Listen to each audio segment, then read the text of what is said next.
প্রিয় বন্ধুরা, পরন্ত বিকালে একটু হাঁটি হাঁটি পাপা ঘুরতে এলাম। এটা হচ্ছে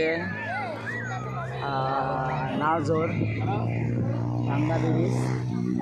এখানে দেখেন কি সুন্দর খোলা মাঠ।